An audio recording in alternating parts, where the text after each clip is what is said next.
Hello everybody. मैं हूं नवजोत वर्मा और आप देख रहे हैं एमिनेंट लॉ क्लासेस। आज के इस वीडियो में हम जीएसटी को डिटेल में समझेंगे और साथ ही साथ हम कैलकुलेशंस की मदद से देखेंगे कि क्या जीएसटी के आने से हमें फ़ायदा हुआ या नुकसान हुआ। सबसे पहले हम यहाँ पर ये समझते हैं कि जीएसटी क्या है। जीएसटी का फुल फॉर्म है goods and services tax. GST एक इनडायरेक्ट टैक्स है और इस इनडायरेक्ट टैक्स के द्वारा काफ़ी सारे इनडायरेक्ट टैक्सेस को रिप्लेस कर दिया गया है। एग्जाम्पल के लिए excise duty, VAT, services tax, इन सभी को रिप्लेस किया गया है एक ही इनडायरेक्ट टैक्स के द्वारा और वो इनडायरेक्ट टैक्स है GST. Goods and service tax act को पास किया गया था पार्लियामेंट के द्वारा 29 मार्च 2017 के दिन और ये इफेक्ट में आया 1 जुलाई 2017 के दिन। Goods and service tax GST को लेवी किया जाता है गुड्स के सप्लाई पर और सर्विसेज के सप्लाई पर। तो जहाँ गुड्स को सप्लाई किया जा रहा है या फिर सर्विसेज को सप्लाई किया जा रहा है वहाँ पर जीएसटी को अप्लाई किया जाता है। इंडिया में जो गुड्स और सर्विसेज का टैक्स लॉ है वो काफ़ी हद तक कॉम्प्रिहेंसिव है और उसमें काफ़ी सारी स्टेजेस भी है। जीएसटी डेस्टिनेशन बेस्ड टैक्स होता है। अब ये डेस्टिनेशन बेस्ड क्या होता है? मान लीजिए कि सामान को तैयार किया गया था महाराष्ट्र में और अब यहाँ पर इसे बेचा जा रहा है कर्नाटका में। अब जो कि हम ये बात जानते हैं कि जीएसटी को तब लगाया जाता है जब प्रोडक्ट को कंज्यूम किया जाता है। तो यहाँ तो कंज्यूम किया जा रहा है कर्नाटका पर, तो जो पूरा टैक्स रेवेन्यू है वो कर्नाटका के पास जाएगा और महाराष्ट्र के पास नहीं। जीएसटी हर एक वैल्यू एडिशन पे अप्लाई किया जाता है। अब वैल्यू एडिशन का क्या मतलब होता है? मार्केट में सामान या फिर सर्विस प्रोवाइड करने से पहले उसे जब एनहांस किया जाता है तो इसे वैल्यू एडिशन कहा जाता है। अब यहाँ हमारे लिए ये बात समझना ज़रूरी है कि वैल्यू एडिशन क्या होता है। मान लीजिए रॉ मटेरियल में हमारे पास है मैदा और शक्कर। मैदा और शक्कर से बनाया हमने बिस्किट को। अब ये बिस्किट बनकर तैयार हो गए हैं मैन्युफैक्चरर के द्वारा। तो हम यहाँ पर देख सकते हैं कि शक्कर और मैदा की वैल्यू को बढ़ाया गया और उसको बिस्किट बना दिया गया। अब यहाँ फर्दर बिस्किट की वैल्यू को और बढ़ाया गया और उस पर लेबल लगा दिया गया। अब यहाँ पर उसी बिस्किट की वैल्यू को और भी बढ़ाया गया, उसे एडवर्टाइज किया गया, सुंदर पैकिंग उसको प्रोवाइड की गई ताकि उसकी वैल्यू और बढ़ जाए। तो अब हम यहाँ पर देख सकते हैं कि जो रॉ मटेरियल है शुगर और फ्लावर वो कितना ज़्यादा बदल चुका है, उसकी जो वैल्यू है उसमें कितना ज़्यादा एडिशन कर दिया गया है। तो जब जब किसी भी सर्विस का या फिर किसी भी सामान का वैल्यू एडिशन किया जाएगा उसे मार्केट में लाने से पहले, तो वहाँ पर जीएसटी को अप्लाई किया जाएगा। जीएसटी एकमात्र डोमेस्टिक इनडायरेक्ट टैक्स लॉ है पूरे देश के लिए। अब हम ज़रा ये भी देख लेते हैं कि जीएसटी के आने के पहले टैक्स किस तरह से लेवी किया जाता था। शुरुआत करते हैं रॉ मटेरियल खरीदने से। सबसे पहले रॉ मटेरियल खरीदा गया, फिर यहाँ पर वैल्यू एडेड टैक्स अप्लाई किया गया और ये पहुँचा मैन्युफैक्चरर के पास। मैन्युफैक्चरर से जब ये प्रोडक्ट होलसेलर या फिर वेयर हाउस तक पहुँचा तो यहाँ पर वीएटी को दोबारा लगाया गया और एक्साइज ड्यूटी को भी लगाया गया। वेयर हाउस से ये प्रोडक्ट पहुंचा रिटेलर के पास में जहां पर वीएटी को दोबारा अप्लाई किया गया। अब रिटेलर से ये प्रोडक्ट पहुंचता है कंज्यूमर के पास में जहां पर वीएटी को वापस अप्लाई किया जाता है। तो हम ये देख सकते हैं कि जहां जहां वैल्यू को ऐड किया जा रहा है वहां वहां वीएटी अप्लाई किया जा रहा है। तो ये स्थिति थी टैक्स की जीएसटी के आने के पहले।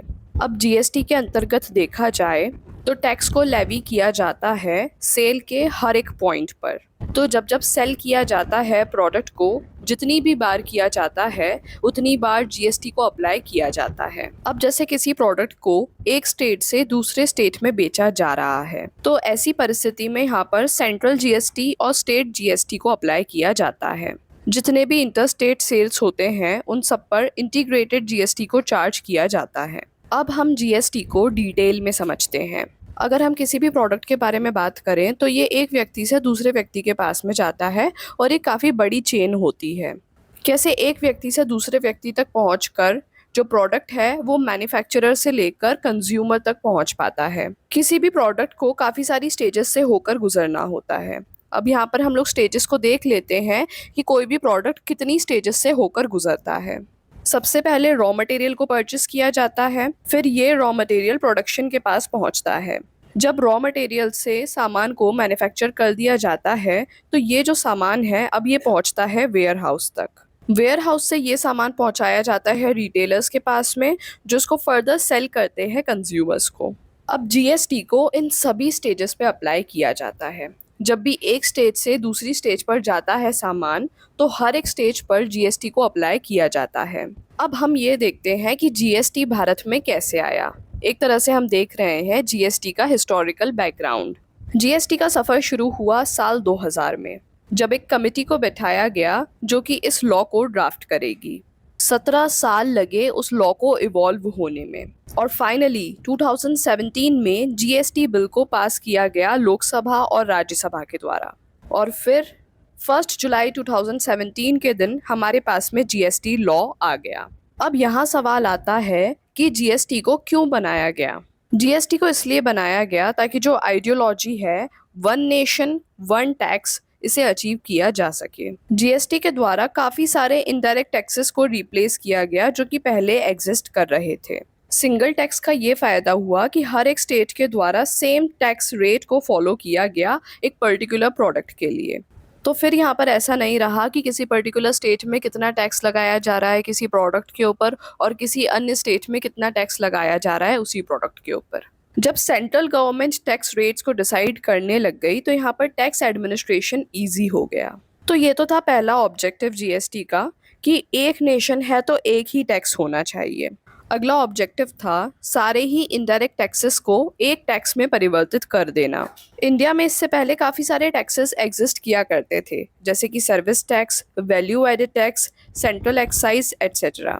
और जब भी कोई प्रोडक्ट एक जगह से दूसरी जगह जाता और एक स्टेज से दूसरी स्टेज में ट्रांसफ़र होता, तब इन टैक्सेस को लेवी किया जा रहा था।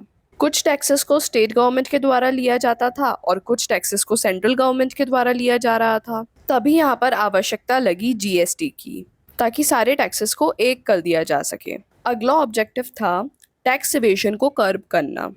जो पुराने इनडायरेक्ट टैक्स लॉज थे वो कमज़ोर हुआ करते थे, पर जब हम बात करते हैं जीएसटी की तो ये कंपैरेटिवली एक स्ट्रिक्ट कानून है। जीएसटी के स्ट्रिंजेंट होने की वजह से टैक्स इवेशन को रोका गया। जीएसटी को लाने से ये देखा गया कि जितने भी बिजनेस हैं जो कि टैक्स रजिस्टर्ड हैं उनमें इजाफा हुआ है। जीएसटी एक स्ट्रिक्ट लॉ है, इस वजह से काफ़ी सारे बिजनेसेस इसके आने के बाद में टैक्स रजिस्टर्ड हुए। जीएसटी के ऑनलाइन प्रोसीजर्स की वजह से बिजनेस को आसान बना दिया गया। जीएसटी के द्वारा कॉम्पिटिटिव प्राइसिंग को और कंजम्पशन को बढ़ाया गया। जीएसटी के आने के बाद ये देखा गया कि लोगों ने कंपटीशन के वजह से प्राइसेस को कम किया, और प्राइसेस कम होने की वजह से जो प्रोडक्ट्स हैं उनका कंजम्पशन बढ़ गया। अब हमने अक्सर ये चीज़ देखी है कि अगर हम कोई भी प्रोडक्ट खरीदते हैं तो या तो हम देखते हैं कि पैकेट के पीछे या फिर बिल पर सीजीएसटी, एसजीएसटी, आईजीएसटी ऐसा कुछ मेंशन रहता है। तो ये सब क्या है? सीजीएसटी वो टैक्स है जो कि सेंट्रल गवर्नमेंट के द्वारा कलेक्ट किया जाता है इंट्रा स्टेट सेल पर। जैसे अगर आप किसी भी प्रोडक्ट को स्टेट के अंदर ही बेच रहे हो तो यहाँ पर सीजीएसटी अप्लाई किया जाएगा। एसजीएसटी वो टैक्स है जो कि स्टेट गवर्नमेंट के द्वारा कलेक्ट किया जाता है इंट्रा स्टेट सेल पर। अगर सामान को बेचा जा रहा है स्टेट के अंदर ही तो यहाँ पर जो टैक्स स्टेट गवर्नमेंट के द्वारा कलेक्ट किया जाएगा उस सामान के ऊपर, उसको एसजीएसटी कहा जाता है। आईजीएसटी वो टैक्स होता है जो कि सेंट्रल गवर्नमेंट के द्वारा कलेक्ट किया जाता है इंटर स्टेट सेल पर। अब अगर मान लीजिए सामान बन रहा है महाराष्ट्र में और उसे बेचा जा रहा है तमिलनाडु में, तो यहाँ पर तो स्टेट चेंज हो गई। तो ऐसी स्थिति में आईजीएसटी अप्लाई किया जाता है और ये टैक्स पहुँचता है सेंट्रल गवर्नमेंट के पास में। एग्जाम्पल के लिए अगर आप कोई प्रोडक्ट बनाते हो, महाराष्ट्र में बनाते हो और उसे महाराष्ट्र में ही बेच देते हो, तो यहाँ पर सीजीएसटी और एसजीएसटी अप्लाई किया जाएगा। सीजीएसटी का पैसा पहुँचेगा सेंट्रल गवर्नमेंट के पास में और एसजीएसटी का पैसा पहुँचेगा स्टेट गवर्नमेंट के पास में। तो जो सीजीएसटी और एसजीएसटी से रेवेन्यू जनरेट होगा वो सेंट्रल गवर्नमेंट में और स्टेट गवर्नमेंट में बराबरी से बांट लिया जाएगा। पुराने लॉ के हिसाब से देखें तो जहाँ पर अभी सीजीएसटी या फिर एसजीएसटी को अप्लाई किया जा रहा है, पहले के टाइम पर यहाँ पर वीएटी और सर्विस टैक्स को अप्लाई किया जाता। अच्छा, अब अगर आप प्रोडक्ट को बनाते हो महाराष्ट्र में और उसे बेचते हो तमिलनाडु में, तो यहाँ पर आईजीएसटी को अप्लाई किया जाएगा और आईजीएसटी का पूरा पैसा पहुंचेगा सेंट्रल गवर्नमेंट के पास में। आईजीएसटी से पहले यहाँ पर सेंट्रल सेल्स टैक्स होता था और सर्विस टैक्स होता था, ये दोनों ही पे करने होते थे इंटर स्टेट सेल पर।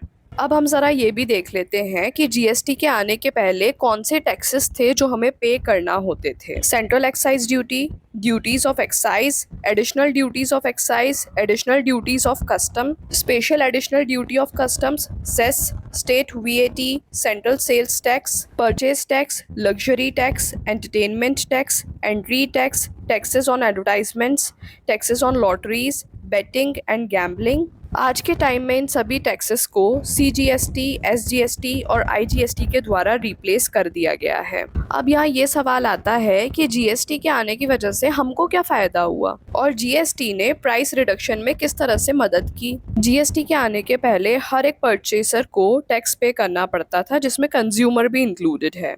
यहाँ पर टैक्स पर भी टैक्स पे करना पड़ता था। इसे कैस्केडिंग इफेक्ट कहा जाता है। जीएसटी के आने के बाद सिर्फ वैल्यू एडिशन पे टैक्स लगाया जाने लग गया और टैक्स पर टैक्स नहीं लगाया गया। चलिए अब इसे एक एग्जाम्पल के थ्रू समझते हैं। मैन्युफैक्चरर ने आटे और शक्कर को इस्तेमाल करके बिस्किट बनाए। बिस्किट 1000 रुपए के बने, जिसके ऊपर 100 रुपये टैक्स लगाया गया और 1100 रुपये में ये जो बिस्किट्स हैं ये वेयर हाउस तक पहुँचे। अब देखिए यहाँ पर जो 100 रुपये टैक्स के हैं वो भी इसके अंदर इंक्लूड हो गए हैं और जो सामान है वो वेयर हाउस तक 1100 रुपये में पहुँचा है।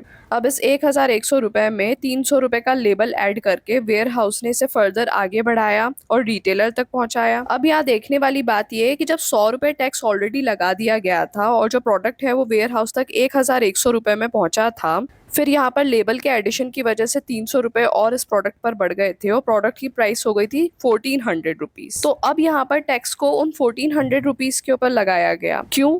जब यहाँ पर पहले 100 रुपये का टैक्स पे कर दिया गया था तो दोबारा इसको क्यों ऐड किया गया? कायदे से जो टैक्स है वो तो 1300 रुपीज़ पर लगाया जाना चाहिए था। चलिए अब वेयर हाउस से टैक्स लगने के बाद में 1540 रुपीज़ में ये प्रोडक्ट पहुँचता है रिटेलर के पास में, जहाँ पर रिटेलर इसे एडवर्टाइज करता है और 500 रुपीज़ और इस पर खर्च करता है। अब ये प्रोडक्ट हो जाता है 2040 रुपये का। अब यहाँ पर जब टैक्स लगाया जाता है तो वो 2040 रुपये पर लगाया जाता है 204 रुपये का टैक्स। क्यों? जब यहाँ पर हम ऑलरेडी टैक्स पे कर चुके हैं तो यहाँ पर लगाए हुए टैक्स पर फर्दर क्यों टैक्स लगाया जा रहा है? जितनी वैल्यू ऐड हुई है सिर्फ उस पर टैक्स लगाया जाना चाहिए। हम ऑलरेडी टैक्स दे चुके हैं और उस टैक्स पे हम लोग फर्दर और टैक्स पे कर रहे हैं। अब यहाँ प्रोडक्ट हो जाता है 2244 रुपीज़ का। तो यहाँ पर जो टोटल टैक्स लगाया गया वो है 444 रुपीज़। और अगर हम यहाँ पर टैक्स नहीं पे करते और सिर्फ वैल्यू एडिशन पे टैक्स पे करते तो हमें टोटल टैक्स पे करना पड़ता 180 रुपीज़। तो पुराने लॉ के हिसाब से देखें तो हमें 444 रुपीज़ पे करने पड़ते हैं और आज के जीएसटी के हिसाब से देखा जाए तो हमें सिर्फ 180 रुपीज़ टैक्स पे करना पड़ता है, जो कि टैक्स यहाँ पर कम अप्लाई किया जा रहा है तो हमें प्रोडक्ट्स कम प्राइसेस पे मिल जाते हैं। तो आज जो हमने टॉपिक कवर किया वो है जीएसटी इन इंडिया, जिसमें हमने काफ़ी सारे एस्पेक्ट्स को कवर किया जीएसटी के।